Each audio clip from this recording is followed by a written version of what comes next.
Inshuti bavandimwe muri kutureba kandi mumaze gukunda Rabagirana Family TV, abari mu Rwanda abari mu mahanga, reka twongeye tubasuhuze mu izina ry'umwami wacu Yesu Kristo. No umugisha ukomeye cyane ku bw'ubuntu bukomeye Imana duhaye kugira ngo twongeye kuganira.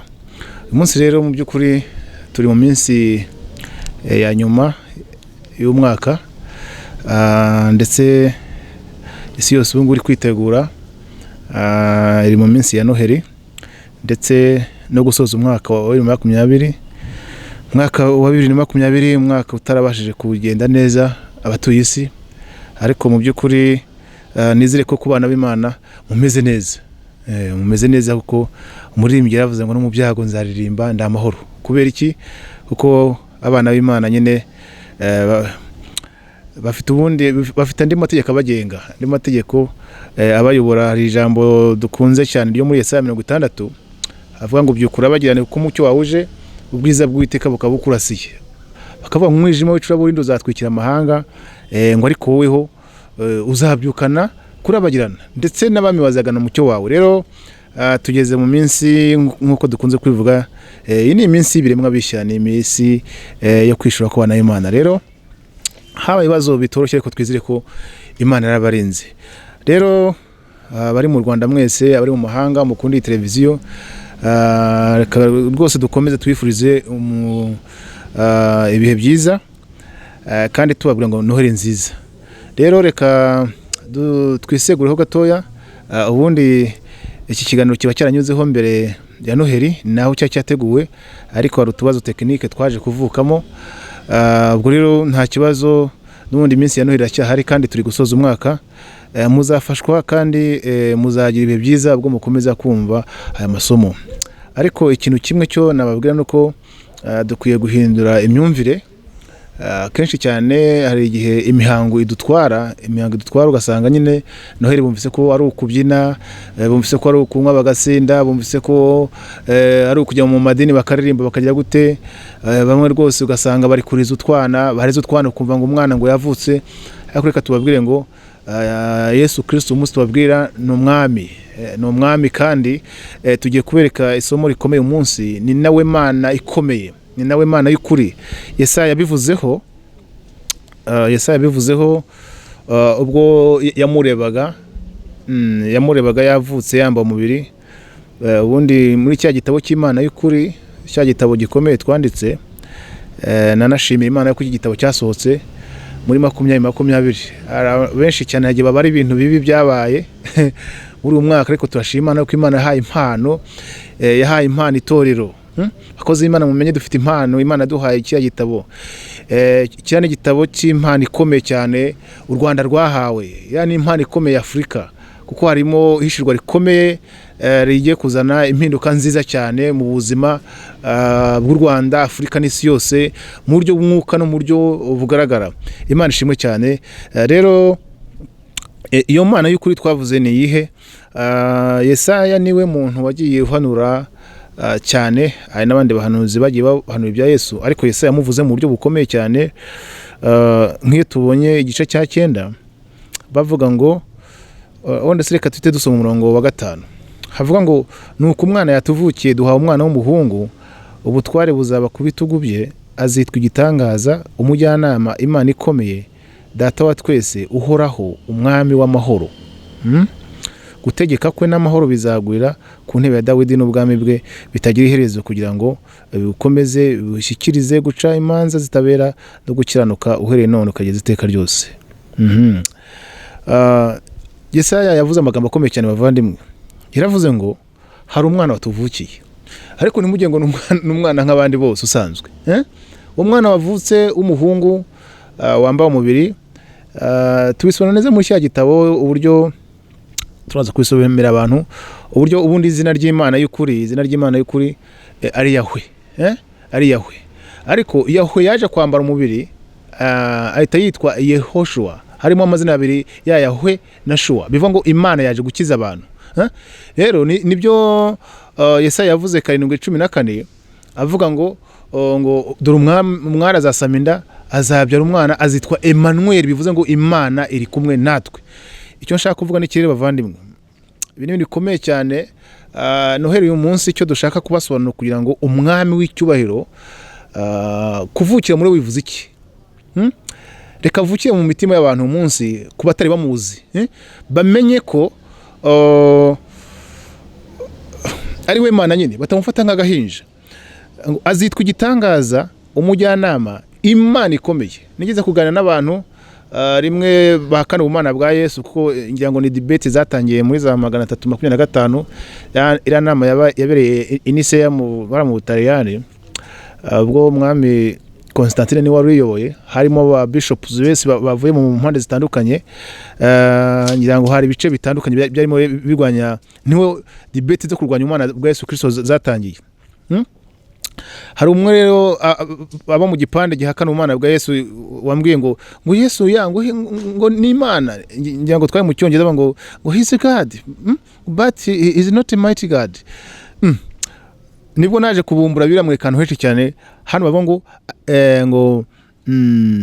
ngo azitwa igitangaza, umujyanama, Imana ikomeye. Imana ikomeye mu zindi ndimi nyine mu cyongereza ni mighty God, Imana ikomeye.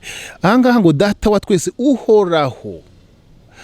Bavandimwe, ni ibingibi yese avuga ati uwo mwana ugiye kuvuka ni Yahwe, ni we Yahwe, kuko ni we Yehoshua nyine, ubundi ari we Yesu Kristo. Mu isezerano rya kera nyine yari Yahwe, niko bisobanuye. Ariko murishya nyine muzi ko amaze kubatizwa,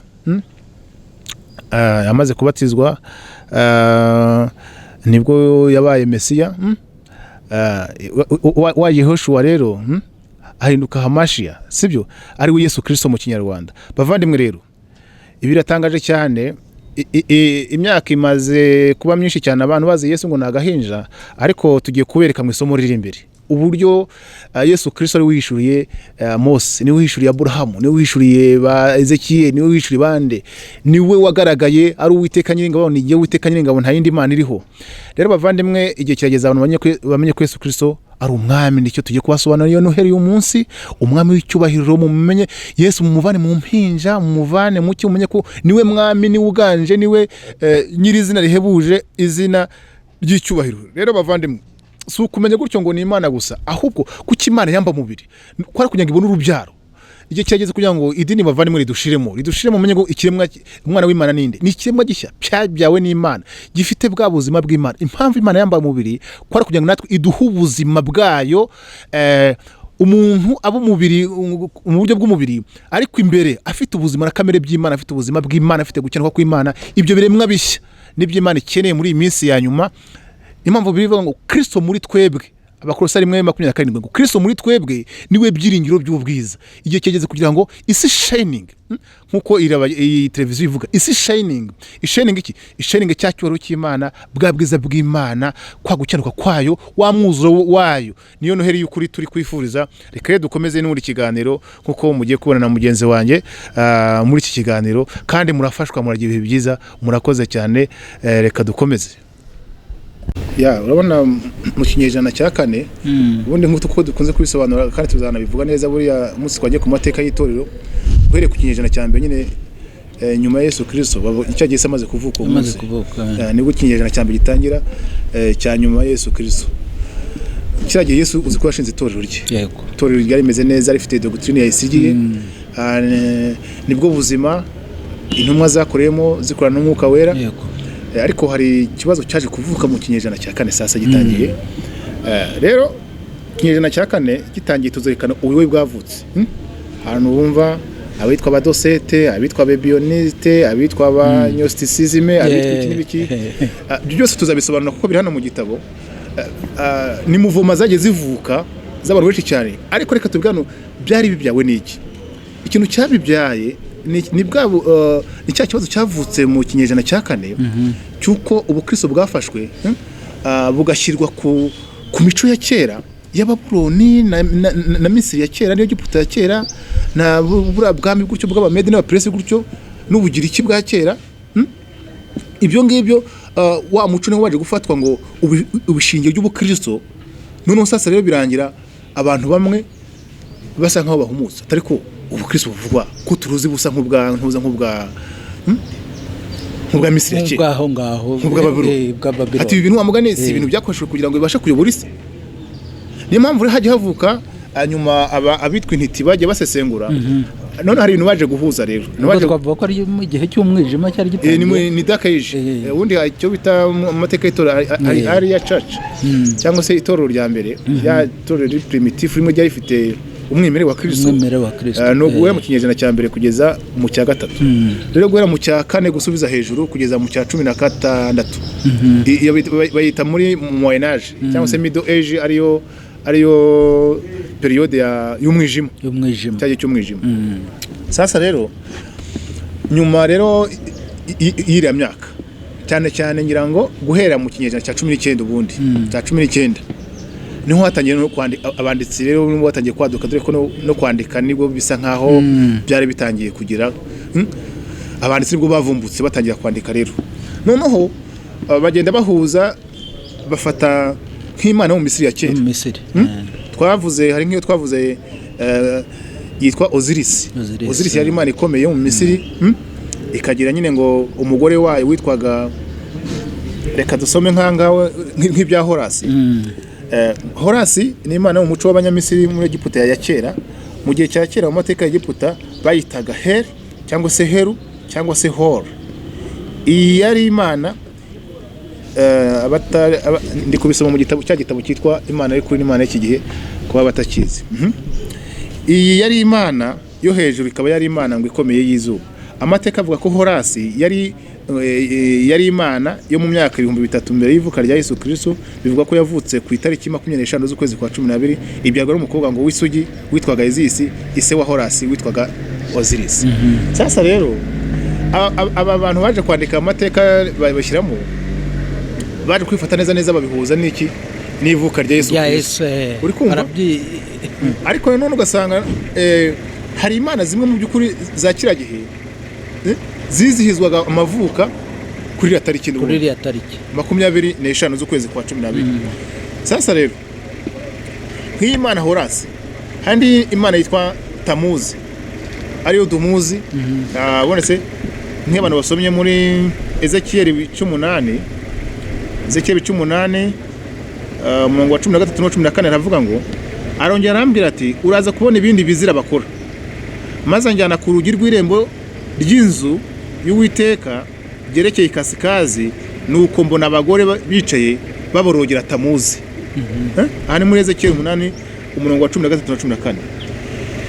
Tamuzi nayo ni Imana yo muri Sumeriya muri Mesopotamia ya kera. Abayanditse mu mateka bavuze yuko yari mu myaka 2600 mbere y'ivuka ngo rya Yesu. Nyine bivuga mu bucurabwenge nagiye nerekana ibitabo byaje bivamo gutyo ngo bavuka nayo rero ngo bavuga yuko ngo yavutse kuri 25 z'ukwa 12. Hari nditwa Mitrasi yo muri Perisi ya kera nayo ngo yabaye mu myaka 1200 mbere y'ivuka rya Yesu gutyo nayo ngo yavuze kuri 25 z'ukwa 12. Hayitwa Krishna yo mu Buhinde nayo yabaye ngo mu myaka mu Bahinde Imana yo mu Bahinde ngo ari imyaka mu 900 mbere y'ivuka rya Yesu. Ngo abyagwa n'umukobwa witwaga Devaji ngo haritwa Dionysos y'Imana cyane bavuga ko yari n'Imana y'ubusinzi n'ibirori n'iki ni Imana yo mu Bugereki nayo ngo yavutse mu myaka 500 mbere y'ivuka rya Yesu. Ariko urebye ibavuze ngo yavutse ngo muri iyi myaka 500 kandi Horasi yaravutse mu 2003. Wibuke n'ikiriro ni za Mana za mbere sibyo bagenda bazana. Noneho rero ubwami bwafata bwakwigarurira isi bakahita ngo Imana iravutse. Uri kumva donc bagafata za Mana za mbere bakazitirira irindi zina. Nk'iyo yavutse mu 2003 ugasanga mu gihe cy'Abaroma ivutse muri 500 mu gihe cy'Abagereki ivutse muri 500 mbere ya Yesu kubera ya myaka nyine. Aha ngaha tujya ngo twereka abantu bwa buriganya burimo kamubwira ako pasi nukureka mbwira abantu mbwira abakozi b'Imana mukozi w'Imana uzi kuhamagaye muri iki kinyejana shaka iki gitabo gisome. Nimba ushaka gukora mu bwami bwa Kristo shaka iki gitabo gisome kirimo ubwenge natwe Imana yaduhaye n'ubwenge bwavuye mu Imana yaduhaye kuko kirimo ibintu bikomeye cyane. So rero hari n'indi yitwaga Aretisi nayo yari imana yo mu Bagereki bavuga ko yabaye gutyo mu myaka. Icyo bivuga n'iki sasa rero, izi mana uko zanditswe n'abahanga sibyo, bagiye bazigira bakafata ya mico bagaye exploiter neza nyine izi mana zose bazihuje ku itariki 12 imwe 12 z'ukwezi kwa kandi ari 25 z'ukwezi kwa 12 ari ibihe bitandukanye n'ubwami butandukanye ariko za mana rero usanga keshe ni zimwe noneho izi mana kuzi itariki 25 z'ukwezi kwa 12 sibyo byakoze ikisasa rero. Ibi byahaye byareze biheza abantu kwerekana yuko mu by'ukuri n'ubukristo ari iki nabwo ari miti. Hari umugabo mu dogiteri mwiza kunsanga arambwira ngo kandi umukristo pe ati ndasomye igitabo cyitwa mythologie chrétienne ati ndahamuka. Hari igitabo amateka cyitwa Le Monde Antique abasoma ibitabo by'amateka nabyo bavugamo ibi ngibi nono ukuwumva ubundi izi n'imana z'ibitekerezo ni imana zo muri miti ariko usanga neza na Yesu wese bamugira miti. Aha niho hari ikibazo gikomeye ukuntu bafashe izo mana na Yesu bakamuhuza nazo. Icyo kintu ni ikintu kitoroshye kitanasobanutse rwose. Sasa rero buriya hari igihe nyine wamugane abantu bagira abantu nabo babahawe urwaho sibyo hano bahabwa abantu ubundi agicura abantu batukuba Kristo sevure bahawe urwaho reka some hari ijambo shaka gusoma hano rito nkwereke. Eregana iki ari kibazo mu cyitwa ubukristo muri iki gihe harimo ibibazo byinshi cyane. Rero mu gihe abantu batarasobanukirwa n'ibyo bibazo birimo biracyagoranye. Biracyagoranye cyane. Mu 1993 ari umwepiskopi wa Kiliziya y'Aborthodoxe ya Kigiriki mu karere ka Pisidia witwa Methode ariko ubundi bamwita Methodius J Fugius aherutse gusura igitabo cyitwa The Hellenic Pedestal of Christianity kivuga iby'ubukristo n'umuco. Muri iki gitabo agaragaza ukuntu umuco na filozofiya bya Kigiriki byahaye urufatiro imitekerereze ya Gikristo yo muri iki gihe. Muri icyo gitabo yaravuze neza yeruye ati ababyeyi ba Kiliziya bakomeye hafi ya bose babonaga ko umuco wa Kigiriki wari urimo ibintu by'ingirakamaro cyane kandi bagiye babivana mu Bugiriki bwa kera bakabikoresha kugira ngo basobanukirwe ukuri kwa Gikristo kandi bagusobanure neza. Urumva iki kintu urikumva se mu by'ukuri sasa rero ubundi nimba ufashe Horace Imana ifatwa nk'umwana ugafata Izisi iri ubundi Izisi ishusho ya Izisi neza ubona bayishushanya nka Mariya kuri ya bimeze none ugafata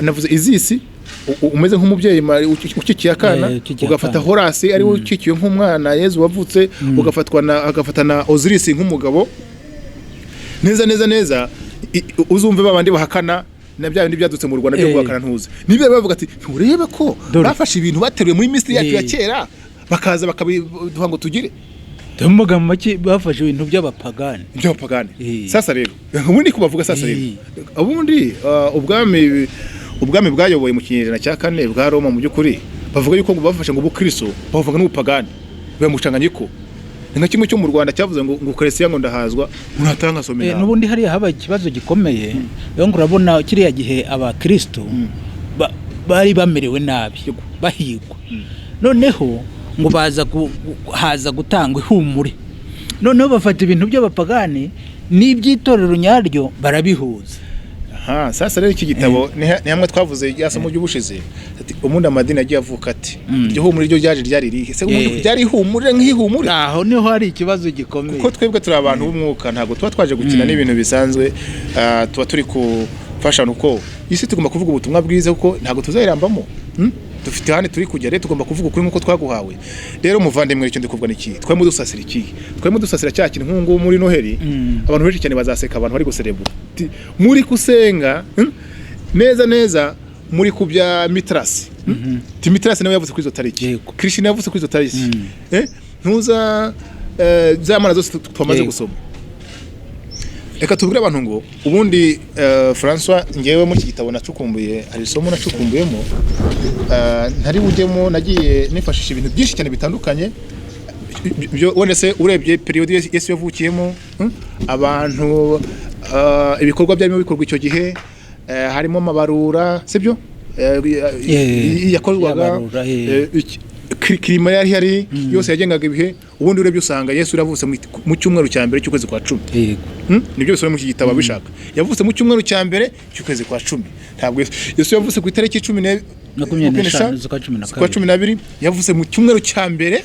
sibyo cy'ukwezi kwa 10 mu mwaka wa kangahe wa mbere muri no wa mbere nyine ni wa mbere kuko ariho batangiye kuba yes cyumweru cya mbere rwose cy'ukwezi kwa 10 sasa rero ubwo ngo bashaka bonese iyo mibare gutyo noneho rero hari ikintu bonese kuko kiragihe uyu munsi ukirwaho na Katolika kuko niyo yayoboraga kiragihe Roma niyo yayoboraga ubundi haraho bavuze ngo reka duhuze ngo ni itariki ngo wagipagani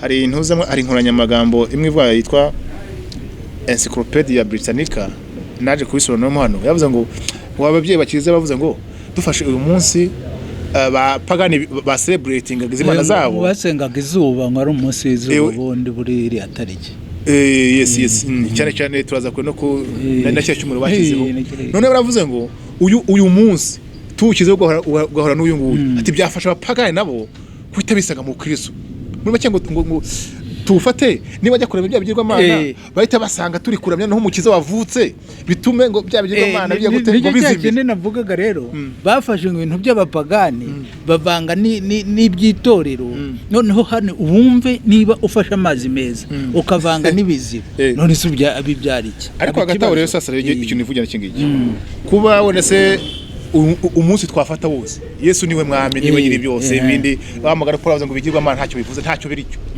kuba duserebura kuri 25 gihe ntacyo bintwaye ibyo ntacyo uyu munsi ari abantu batazi n'amateka bavutseho gusa nuko bituma abantu bumva nabi nibasobanukirwa twabanje gusobanurira abantu kugira ngo bumve n'amateka ejo mutazabona turi gucelebratinga kuri 25 mujye ngo natwe twayobotse ubujiji bwabayeho cyangwa se ubuyobe twebwe itariki yose twafata kuko Yesu urumva na kira cyumweru cya 10 cya mbere cy'ukwezi kwa 10 yavutse itariki neza ntabwo izwi hari bitavuga ngo ni ya mbere ngo ni ya kangahe ndikuvuga akaba bashishoje kuko benshi nta habari bazi icyo nivuga n'ikindi kisasa rero umuvandimwe hari abantu benshi cyane bataza amatariki bavutseho ubona nko kumuranga muntu akenshi usanga ari ngo itariki ya mbere ukwezi kwa mbere iyo utazi itariki yawe utazi itariki none sasa rero bibuza se abantu kwizihiza anniversary yabo icyingenzi wenda se suko itariki itibukwa neza da icyingenzi nuko uriho waravutse itariki yawe nubwo itibukwa neza ariko uriho nere kuba wafata ugaselebrating yuko uriho kuko bati navutse ku itariki ukayishyiraho icyo si ikibazo ibyo ni ibintu byiza icyo nzi cyo abantu benshi cyane baselebrating iminsi y'amatariki yabo kandi batazi igihe bavukiye sibyo natwe rero sasa rero ku munsi wa Noheli icyingenzi si itariki niki icyingenzi nuko yavutse ariko akarusha ko dufasha abantu reka twereka abantu yuko Yesu yavutse mu gihe runaka kuko nk'isomye Luka 3 reka tubereka abategetsi barindwi bariho kiragihe berekana ko mu by'ukuri yarariho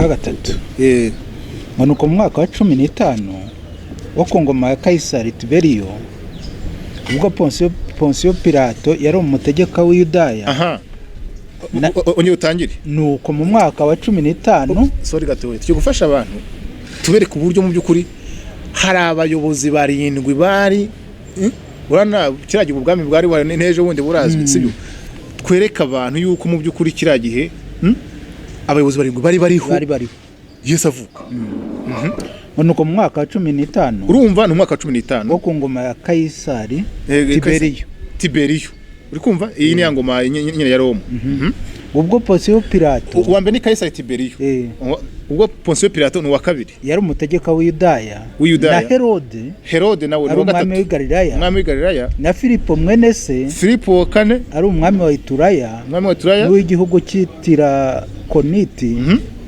na Rusaniya wa gatanu ari umwami wa Abirene, Birene, Ana na Kayafa ari Ana. abatambyi bakuru. Ana ni 6, 7 Kayafa. Yego. Nibwo ijambo ry'Imana ryageze kuri Yohana mwene Zekariya ari mu butayu. Ajya mu gihugu cyose giteganye na Yorodani abwiriza abantu iby'umubatizo wo kwihana ngo babarirwe ibyaha. Yego, sibyo. Urumva abantu 7 sibyo bose Luka yavuze nk'umwanditsi w'umuhanga. Aba ni abantu bazwi cyane mu by'ukuri mu mateka. Sibyo. Ibyo rero babayeho.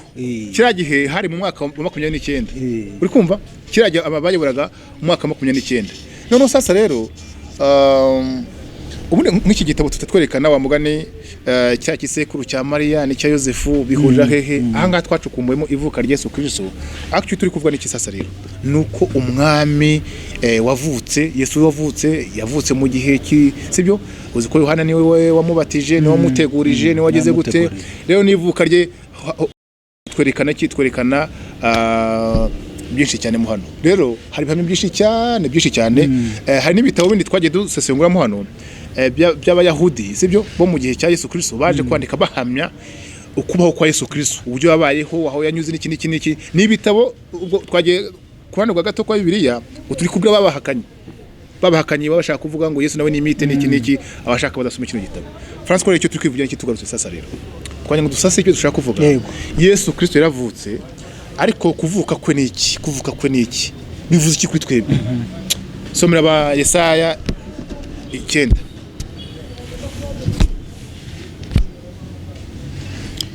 Yesaya 9 aravuga ngo abantu bagenderaga mu mwijima babonye umucyo mwinshi, abari batuye mu gihugu cy'igicucu cy'urupfu baviriwe n'umucyo. Haleluya, Imana ishimwe cyane.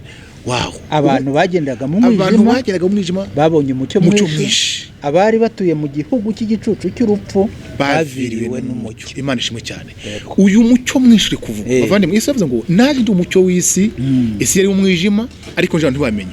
Ubundi tu celebrating Noheli sibyo turi gu celebrating greater light, umucyo mwinshi cyane, umucyo ukomeye waje. Donc urabona hari umwijima mbere, noneho wa mucyo uramurika. Nacyo turi kubwira abantu ngo igihe ngo byukurabagirane kuko umucyo wahuje bavandimwe. Isi iri kwirira umwijima mwinshi cyane ariko umucyo mwinshi uri guhishuka.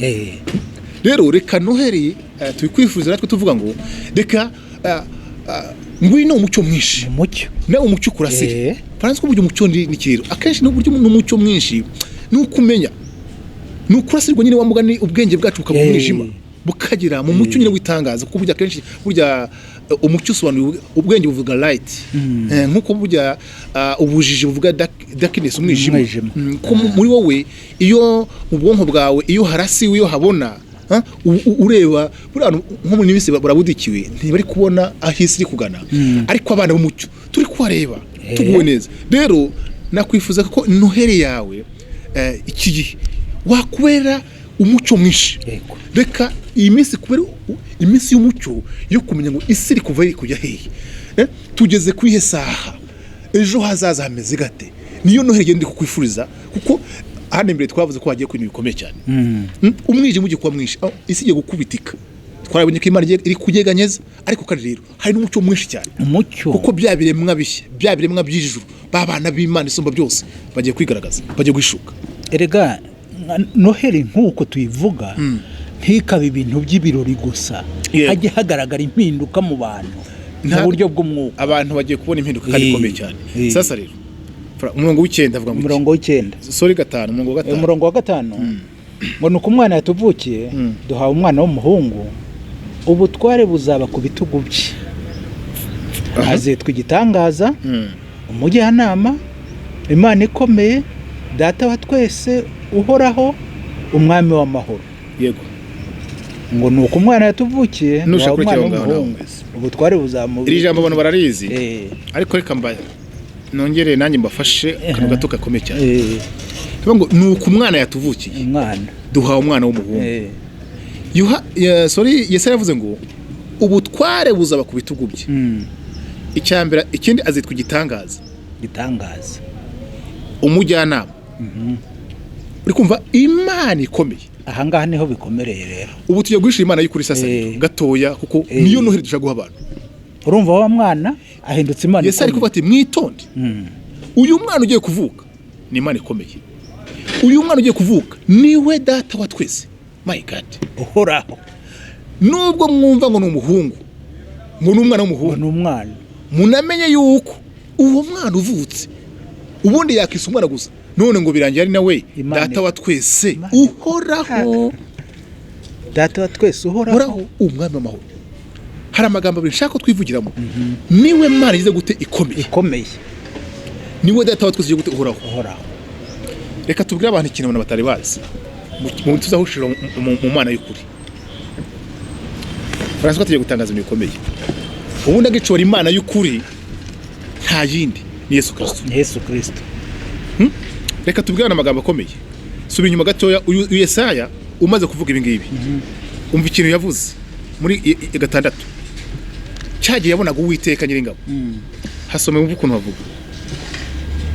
Mu mwaka umwami Uziya yatanzemo, nabonye umwami Imana yicaye ku ntebe y'ubwami ndende ishyizwe hejuru, igishura cyayo gikwira urusengero.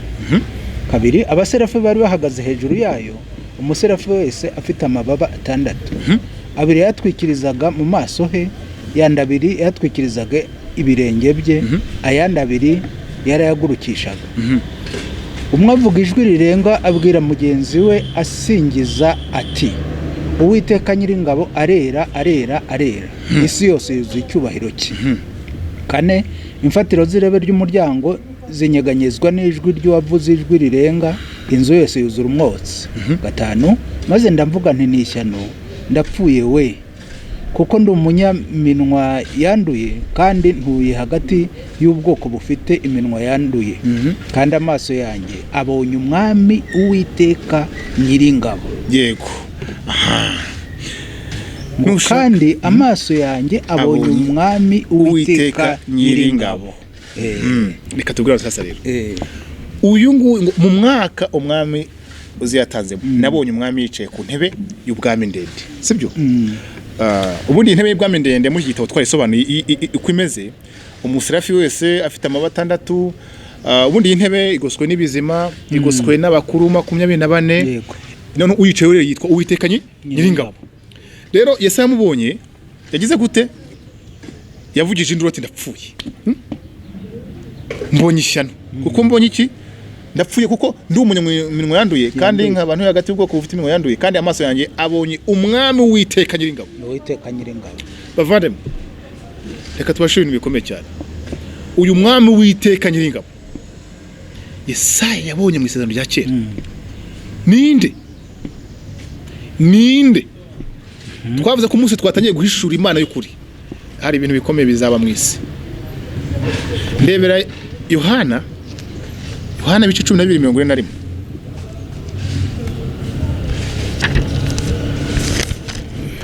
Bice 12:41 aravuga ngo ibyo byavuzwe na Yesaya, ariko hera kuri 38 gato. 38 kugira ngo ijambo ry'umuhanuzi Yesaya risohore ibyo yavuze ngo, yego, mwami ninde wizeye ibyo twumvise? Uretse gatoya. Handi warugejeje Yesaya nkomeze gatoya uhita ukomeza aho ngaho. Ngo 6 maze uya kumuhanga wowe. Maze umwe mu baserafi araguruka aza hondi afite ikaramu ntoki rya karya yakuje urugarama ku gicaniro, ari nkoza ku munwa, arambwira ati dore rukoze ku munwa, gukenwa kwawe kugukuweho, ibyaha byawe biratwikiriwe. Numva ijwi ry'umwami Imana riti ndatuma nde? Ninde watugendera? Maze ndavuga nti nije bari gutuma. Irambwira iti genda ubwira ubwoko uti kumva muzajye mwumva ariko mwe kubimenya, kureba muzajye mureba ariko mwe kubyitegereza, ujye unangira imitema y'ubwoko, uhindura amatwi yabo bihuri, upfuke amaso yabo kugira ngo batarebesha amaso, batumvisha amatwi, batamenyesha imitima, bagahindukira bagakizwa. Ndayibaza nti Uwiteka ibyo bizageza he? Iransubiza ati bizageza he imidugudu izabiremyira nta wirimo n'amazu ntawe uyabamo, n'igihugu kigenduka amatongo rwose. Uwiteka akarangiza kwimurira abantu kure, kandi amatongo akaba menshi muri iki gihe, kandi naho cyasigaramo n'umugabane umwe mu 10 nabwo kizongera gutwikwa nko ku biti by'umwera n'umwaroni bisigara igishyitsi bimaze gucibwa niko urubyaro rwera rusa n'igisi cyarwo. Nese nerekana hano muri kitabo na Bibiliya y'ubuhinduzi bw'abanya ba Yehova bose baba ngo nabonye Yehova yicaye ku ntebe y'ubwami ndende, Yehova nyine ngabo n'uwera gutyo ndakomeza hano batandukanye. Sasa none usoma wumve kugira ngo ijambo ry'umuhanuzi Yesaya risohore iryo yavuze ngo mwami ninde wizeye ibyo twumvise kandi ukuboko k'Uwiteka kwahishuriwe nde. Nicyo cyatumye badashobora kwizera kuko Yesaya yongeye kuvuga ati yabahumye amaso bibanangira imitima. Ego kureba amaso ibyo Yesaya bivuze ku murongo wa 9 no wa 10 gutyo ngo bagahindukira ngo bakize. Yego 41 ibyo byavuzwe na Yesaya. Batega amatwi ibyo byavuzwe nande na Yesaya kuko yabonye ubwiza bwa Yesu akamuvuga. Yesaya yabonye Yesu buriya ngiye nkuka yari kunsobanura biriya nenda kuguruka. Burya Yesaya ubundi ijambo bwiza muzi ndimi nko mu Gifaransa ni gloire cyangwa se mu Cyongereza ni glory. Burya cyacyubahiro yabonye bwa bwiza yabonye akavuga ati ndapfuye akabona Yehova yicaye ku ntebe ndende. Burya ni Yesu yabonye. Ni Yesu yabonye. Soma ijambo rya 41 umurongo wa 41 umurongo wa 41 ibyo byavuzwe na Yesaya. Ibyo byavuzwe nande na Yesaya kuko yabonye ubwiza bwa Yesu akamuvuga. Burya yabonye ubwiza bwande bwa Yesu aje gute aramuvuga. Bavandimwe tujye guhishura Imana y'ukuri guhera mu irema. Sibyo burya ya Mana yihishuriye Mose ni Yesu. Ya Mana ni Yesu. Ya Mana yihishuriye Yesaya ni Yesu. Burya tuzaberekana Ezekiel amubona nawe ku ntebe ye. Sibyo neza we yamudescribinze nka Yesu neza tutatubihuza nibyo twavuze muri iki gitabo. Twajya ngo tubanosheho kuko tuzavuga ibikomeye cyane imyaka ishize abantu batazi Imana y'ukuri. Ikindi gikomeye cyane ni kingi rero ni gute iyo Mana ubundi yaje kwambara umubiri niyo mucanganyiko yabaye mwisi. Cyo nicyo cyabacanze. Ubundi reka tusobanurire gatoya wenda se muri intuza nkuko twavuze Imana. Ubundi kumenya Imana hano navuze Imana uburyo amazina y'Imana ubundi hari amazina y'Imana yiswe n'abantu kubera ko bayibonye nk'abango Jehova Yire, Jehova Nisi, ndabivuze nibisobanuro byayo n'abantu bise Imana ubwayo. Ariko hari izina ry'Imana ubwayo mu isezerano rya kera. Izina ry'Imana umwimerere waryo mu gihe burayo nigibona naracyanditse ni Yahwe. Abandi bajya bava ngo ni Jave. Iyo bisomye mu Kinyarwanda nyine nase ubwo namivuze mu Heburayo ni Yahwe cyangwa se Jave. Mu myaka myinshi yagiye ishira ngira ngo hari mu 1000 gutyo na 900 hari abantu base Aristine cyese rivuga ngo ni Jehova ariko bujya gicwa no mu bantu zana ururimi rw'abayahudi ubwabo. Iyo vuze muravuga Jehova nkuko mu Kinyarwanda hari ni Imana nubwo twaje gusobanamo izo cross zo mu Mana no twaje kuzamo uko mu Cyongereza ari God mu Gifaransa ari Dieu. Sibyo noneho izina ry'Imana rero iyo nyuma y'imyaka myinshi nyine abantu baje kuvuga ngo Jehova cyangwa mu rurimi rw'Icyongereza ariyo Jehova. Sibyo muri bivuga the existing one.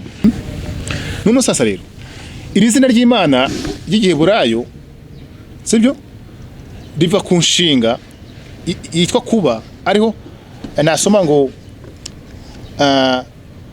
Hawa. Sibyo Hawa sibyo iri mu buryo bw'ingiro y'igikorwa gikomeza kitararangira.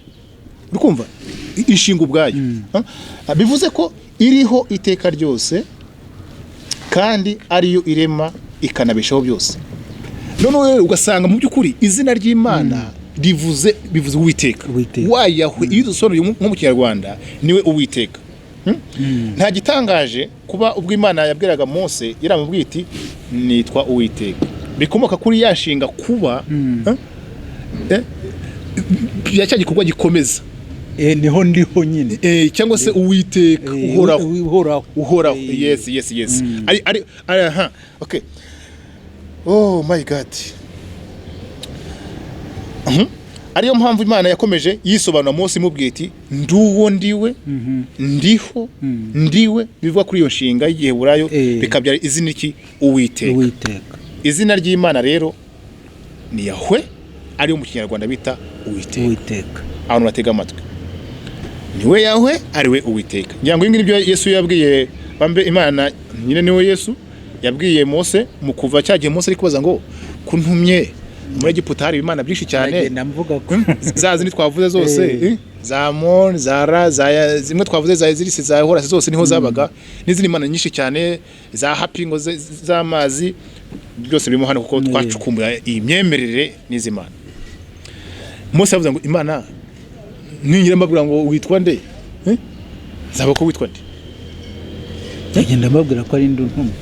uribuka ko Mose Farawo yaravuze ngo mwese ngo Uwiteka ninde ko ntazi Uwiteka, kuko hari ibindi Imana bamenye gukorera byinshi. So rero iyo turebye kuva 3:13-15 ngo Mose abazwa Imana ati ningera ku Bisirayeli nkababwira nti Imana yabasekuruza banyu yabantumyeho, bakambaza bati yitwa nde, nzasubiza iki? Imana isubiza Mose iti nduwo ndiwe, kandi iti aba ariko uzabwira Abisirayeli uti ndiho yabantumyeho.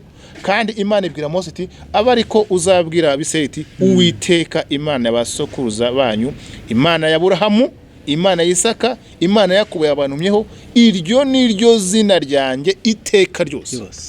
Uwiteka niryo zina ryanjye iteka ryose. Bavandimwe,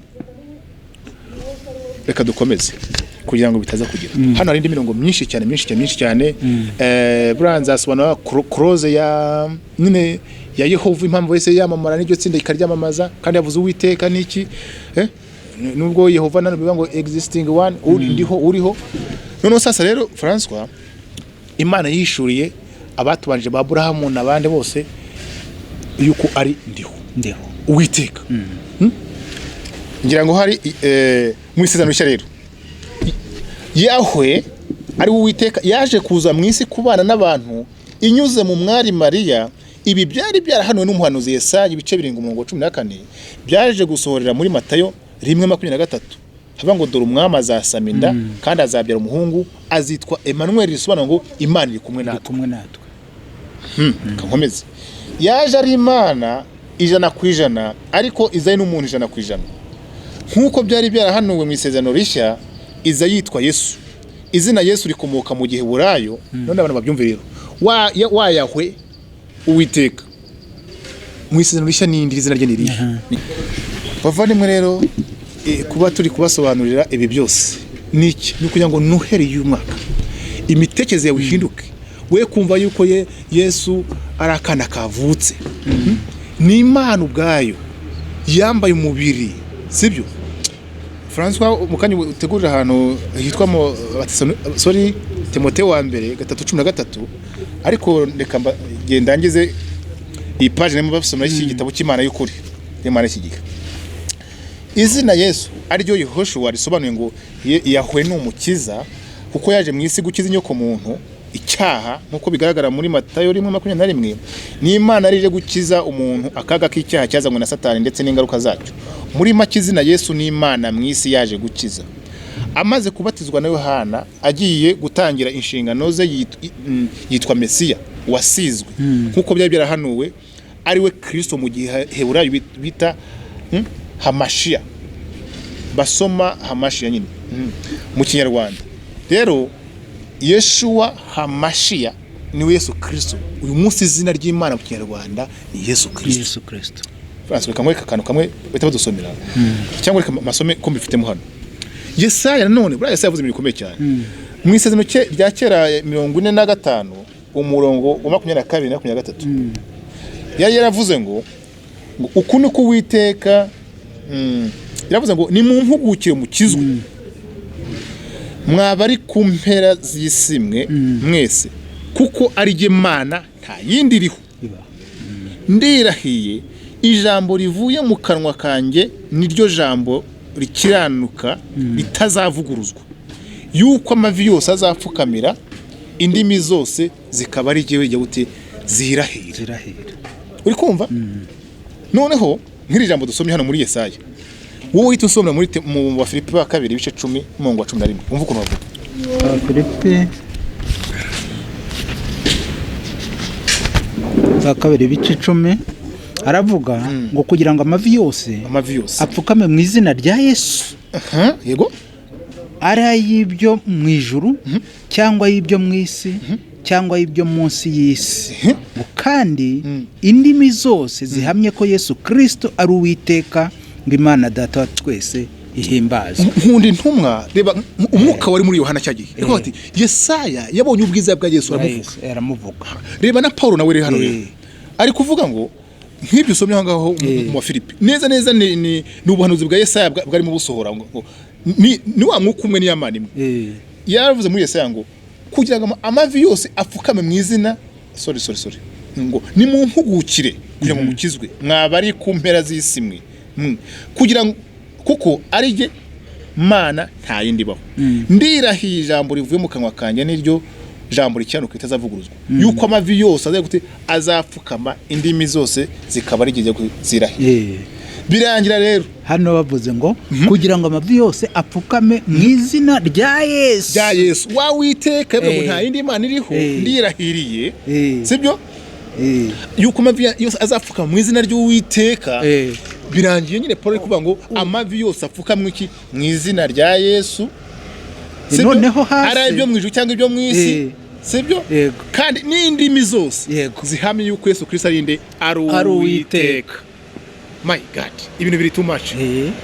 Yesu Kristo ari Uwiteka. François, kwambara umubiri kwa Yesu kwacanze abantu, ariko reka dufasha abantu kuko turi ntago tuvuga byinshi cyane kwa ruko sogonyeza abantu ibyiri somo kuko dufite byinshi tubitsana imbere. Niyo none twagira ngo tubaheho.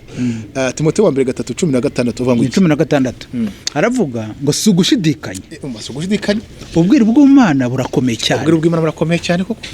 Imana kwerekanwa ifite umubiri, Imana kugira ngo izerekanwe ifite umubiri, ikagaragara ko ari umukiranutsi mu mwuka, ikagaragara ko ari umukiranutsi mu mwuka, ikabonwa n'abamarayika, ikamamazwa mu banyamahanga, ikizerwa mu isi, ikazamurwa igahabwa ubwiza. Kuzamuka igahabwa ubwiza ni kuyasoma mu cyacho cya Fada sasa cya Data wa twese. Ariko iyambu umubiri ntabwo ari nka Data. Reka tubwire abantu bamugane bajya bagira ntuza bajya duha abantu akagira gatoya, ari naho akunze gucangira abantu mu gihe butatu n'iki bura nka president w'igihugu, sibyo? Yego. Kenshi cyane president w'igihugu abari mu ishyaka riyoboye burya iyo ari mu nama y'ishyaka, yego, sibyo? Ishyaka rimo hari n'andi mashyaka menshi cyane muri icyo gihugu yemewe, ndi kuvuga yemewe. Iyo ari mu nama haragira akavuga ngo ibibazo biraturenze nk'ishyaka runaka ryacu, sibyo? Yego. Ibibazo biraturenze ati ndetse n'indi shyaka rifite ibibazo nkatwe bimeze nk'ibi, ati biraturenze rwose nkatwe nk'ishyaka. Icyo gihe abari chairman w'iryo shyaka. Yego. Icyo gihe rero aba ngo ibibazo biturenze birenze ubushobozi bwacu mu kwitabaza guverinoma, sibyo? Umuntu kwitabaza umukuru w'igihugu na leta. Noneho rero nk'ishyaka randika ati giye chairman w'ishyaka, sibyo? Mu burenganzira duhabwa n'amategeko duhabwa na guverinoma. Uri kumva? Turagusabye nyakubahwa mukuru wa guverinoma, yego, mudufashe ku bibazo bigiye gute biturenze. Uri kumva? Noneho sasa rero agatero kashe nk'umuntu mutoya muki mu ishyaka nyamara icyo kikagiye yobora iki igihugu. Urebye rero iyo yicaje rero yagiye rero yavuye yasohotse mu ishyaka nk'umuntu mutoya wavuze ati turagusabye nyakubahwa president wa guverinoma, president wa republika, mukuru wa leta w'igihugu. Yego.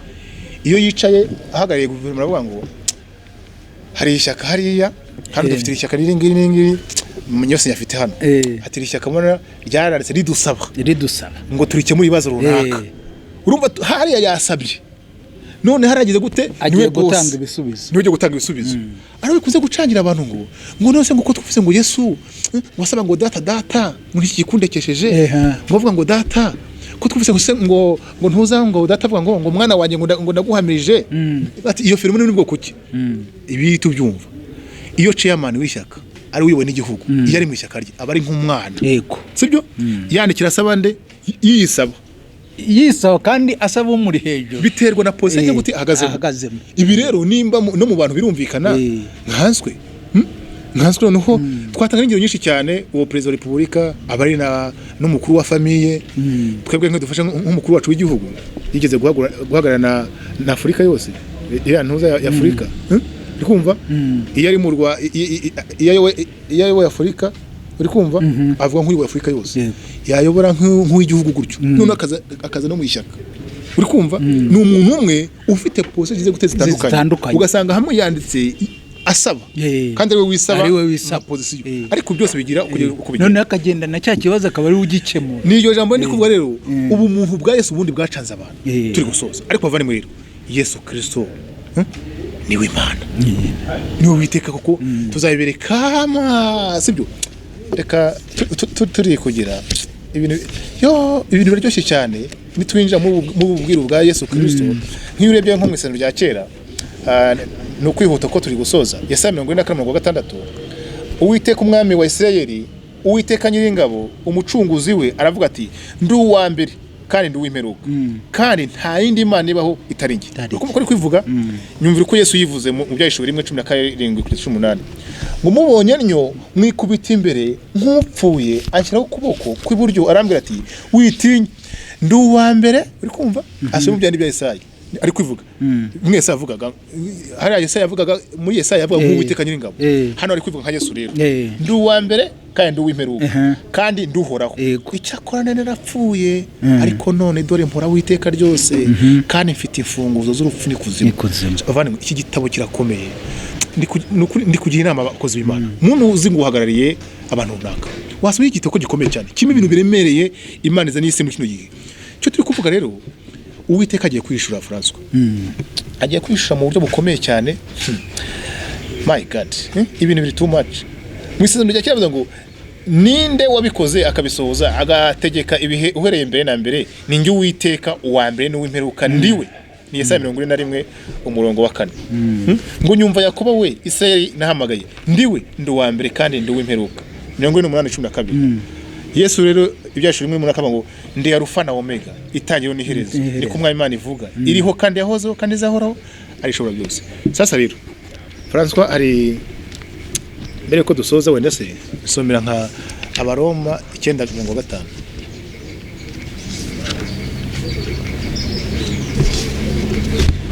Abaroma 9:5 Abaroma 9:5 aravuga ngo nibo bakomotse kuri ba sogokuruza ndetse nibo Kristo yakomotseho mu mubiri niwe utegeka byose ni nawe Imana ishimwe iteka ryose amen ni nawe ki Imana ishimwe iteka ryose amen uri kumva ansomera Tito 2:13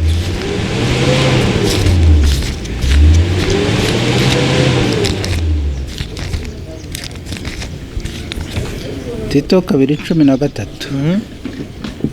aravuga ngo dutegereje ibyiringiro by'umugisha ari byo kuzaboneka k'ubwiza bwa Yesu Kristo ari we Mana yacu ikomeye n'umukiza sasa icyo turi kuvuga aba bantu bo mu isezerano rishya niza bari muri wa mwuka wande wa Yesaya n'abandi bo mu isezerano rya kera Yesaya avuga rero ngo bantu uwo mwana watuvukiye uwo mwana watuvukiye ntimujye ngo umwana usanzwe niwe data wa twese burya niwe Mana ikomeye François rero burya kumenya ngo Imana yamba mubiri ubundi ikintu cyitwa urukundo rw'Imana rutagira akagera aho ruhishe ni hehe hamwe bitugira abana b'Imana isumba byose basa nk'Imana afite ubuzima bw'akamere byayo nuko Imana yambaye umubiri yashakaga iki yagira ngo ibone urubyaro sasa muri Kristo Yesu ibone urubyaro niyo umwana w'Imana aba nkuko imbwa ibyara imbwa inkika byara inka nuko Imana ibyara Imana yego nibyo Yesu yavuze muri Yohana 10:35 ngo muri Imana abijambo ryaje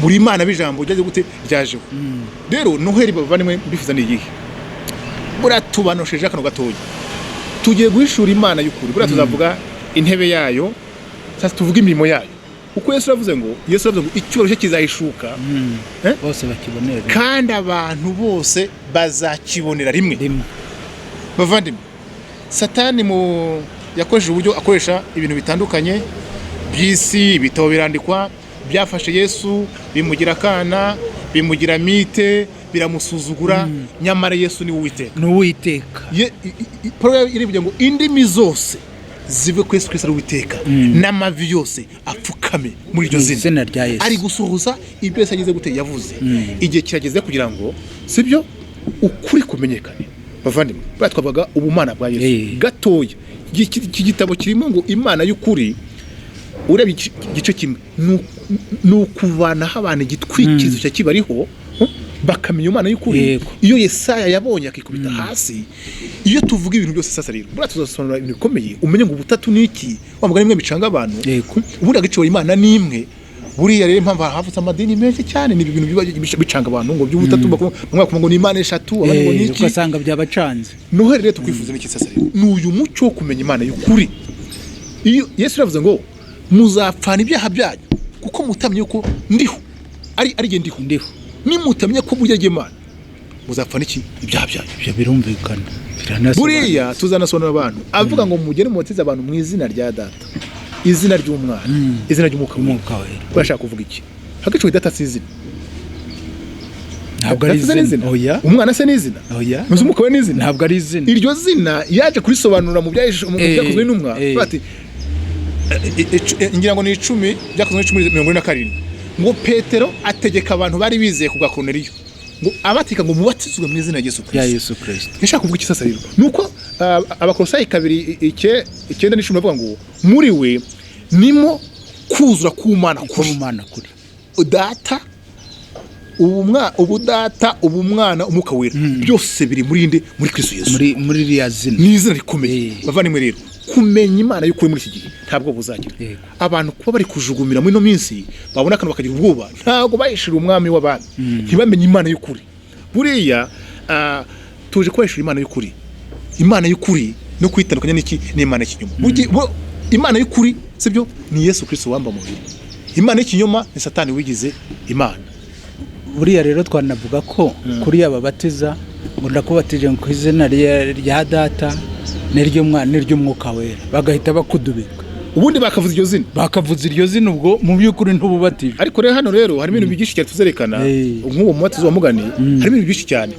Kuko Mugani izina rya Data, izina ry'Umwana, izina ry'Umwuka wera ni irihe gafungiraho ubwo buri abazare mu isano rishya uko umubatizo wagendaga n'ibyo tuzasobanura. Bavandimwe reka twifurize Noheri nziza. Noheri nziza yacu turi kubabwira ni ugusobanukirwa uwo mwami waje, uwo mwami w'umucyo. Iyo Mana twikundiye urukundo rutagira akagero puravuze ntabwo rondoreka mu by'ukuri kugira ngo yaje shaka urubyaro, kandi iki ni igihe cy'urubyaro rwo cyo kugira ngo urubyaro rujye gute rumenyekane. Hari ijambo muri Yesaya 40 turi gusoza bango ngo dore umwami 40:49 yewe wumvishe Siyoni inkuru y'ibyiza zamuka umusozi muremure, yewe wumvishe Yerusalemu inkuru y'ibyiza, rangurura ijwi ryawe cyane rirangurure, witinya ubwire imidugudu y'Ubuyuda uti dore Imana yanyu. Dore umwami Imana izaza ari intwari kandi ukuboko kwayo kuzayitegekera, dore izanye ingororano kandi inyitwano zayo zihiri imbere.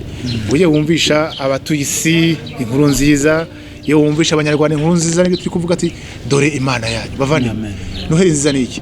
Ni ukumenya umwami w'icyubahiro waje kudushaka, waje kutwishurira, kandi bavandimwe kumenya ukuri kose. Ubundi neneho ubutumwa bwiza bwita buhera sasa, ukamenya ngo niwe watuzaniye gukiranuka kwe, atwambika ikanzu yo gukiranuka kwe, aduha ubugingo buhoraho, aribwo buzima bw'Imana, ahishura ikiremwa gishya, ikiremwa cya mbere cyari cyarahombe muri Adamu wa mbere, cyongeye kubonera ubuzima bw'Imana muri Adamu wa kabiri, ari we Imana yanyuzemo yamba mu mubiri. So bavandimwe rero reka Noheri nimugomeze kumva nk'akana none kagize mwumva umwami w'icyubahiro uje avuga ngo nimuze muri Imana yanyu Uwiteka. Kandi twarabibwiwe muri Yesaya 19 ngo doraje muri Egiputa mo hagati, sibyo aje gusenya ibyo bindi byirwamana abantu bumvaga, habwo Imana yo kujya gute yishure.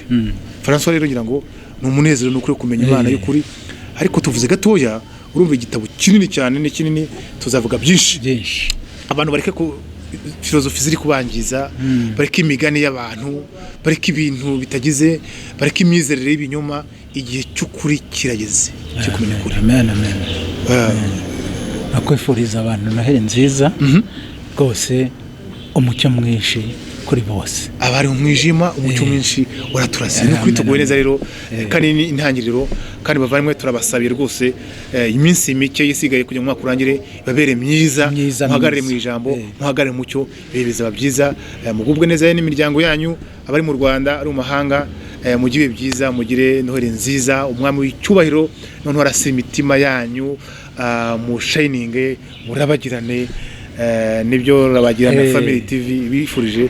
Murakoze cyane. Noheri nziza kuri mwese. Noheri nziza, turabakunda cyane. Murakoze.